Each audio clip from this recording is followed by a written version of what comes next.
think it takes a very special couple to be able to stick together and, to try and bring up a child like Rohan and, any kind of children who've got high support needs, I think. Or any kind of, disability, I would say. So I think it takes a very special couple. It is a lot of hard work.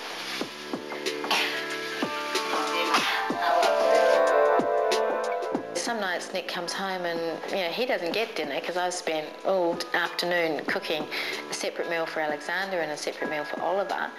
And, I'm like, oh, what are we going to eat? But it is incredibly demanding on personal relationships. It was difficult. It was very difficult in the fact that, at that time I was working 9 to 5 in a 9 to 5 job, so I could walk out of the home from any problems and come home at 6 o'clock at night and not have to deal with them. But I come home to Deb, who had been dealing with the behavioural problems of... crying on the kitchen floor. Yeah, basically a shattered mess most days. Oh, it has been.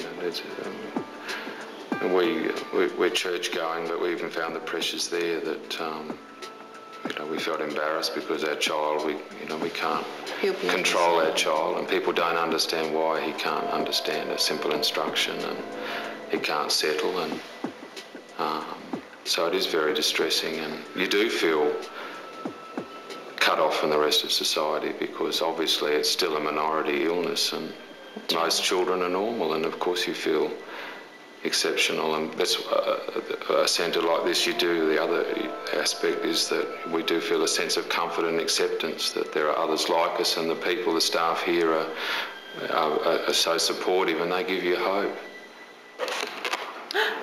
Oh!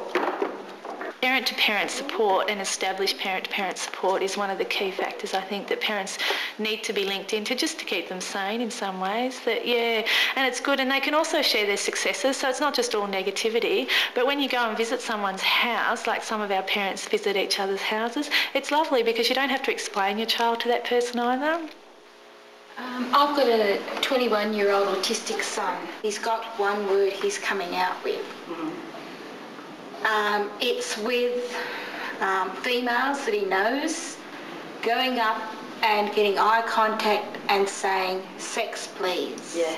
So what do we do? Yeah. He can't tell us what he wants, but He probably wants sex. But he can't. I was performing at my talk. Someone else. It's a lot easier for me to get into role and be on stage and perform a particular given role of presenting, educating people about autism, than it is to talk one-on-one situation or in a group where there is all the waves. I find being in a city where there are lots of traffic, lots of people, lots of movement, very difficult because I'm not sure where to direct my focus. If I want to... the waves are splashing, which is absolutely wonderful.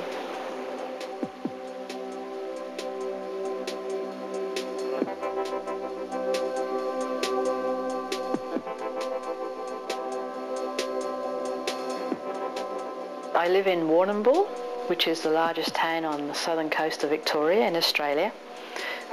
We have beautiful seabirds, and the whales, the southern right whale in particular, come to Warrnambool. We have a bed and breakfast unit that I think is particularly autism friendly. Families with autistic children can come and have a holiday. I travel all over, not just Australia, but Europe as well now, and talk to teachers, parents, social workers, psychologists, anybody that has any interest in understanding autism. I didn't have a place, I couldn't work, I've never had the ability to hold down a job. Do you know that's a bit of a metaphor? Do you know what that means? Yeah, keep a job. I've not been able to do that. But whereas now I feel I have a job. I can write, I can teach, and it gives me a great feeling of being useful or something like this. It does heaps for my self-esteem. Yeah.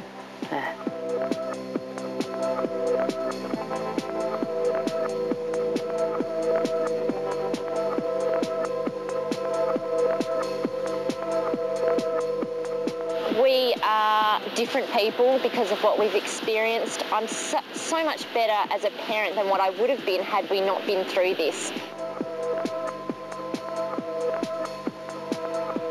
He's 4.5 and hasn't acquired any language. He's got the picture-based language to communicate sort of basic needs, but a lot of children, autistic children, apparently do develop late. We haven't given up on him. I've learnt to understand the way that Eric thinks, which is a great help, and my family's the same too. They can have a better understanding of autism now, which is just great.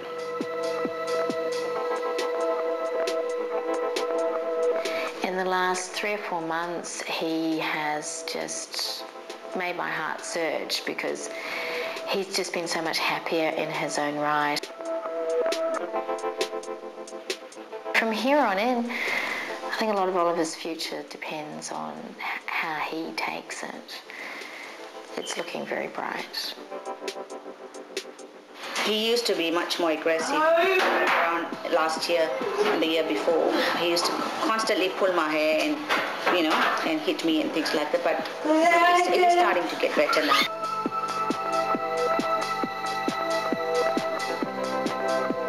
In the next 5 years, I would really like to see understanding of autism grow in the wider society. I want the world to understand. So if in the next 5 years we can make some steps to gaining that understanding, so that as our children grow up and they engage in the world that they're living in, they're not misunderstood. And that's what I would like to see.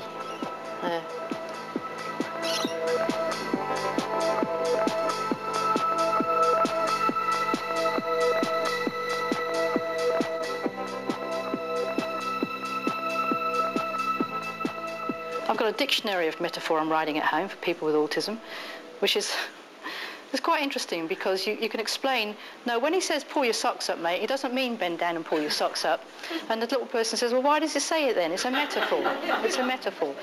You go to the cinema, you watch a brilliant movie, you cry your eyes out. That's a metaphor.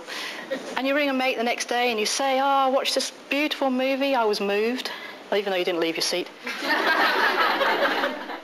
I have whole villages that don't talk to me. I'm serious. I've upset lots of people. I've had that I thought were firm friends, and I had one lady, in fact, say to me, I would love to be a friend for you, someone who's available to you and to help work on particular things I was having problems with. So I rang her up at about 3:30 one morning. In England last year, I got to an event 3 hours ahead of time because I get worried about being late. I waited 2 hours and then left because I waited long enough. This timing thing that you seem to have an innate understanding of, I find really hard.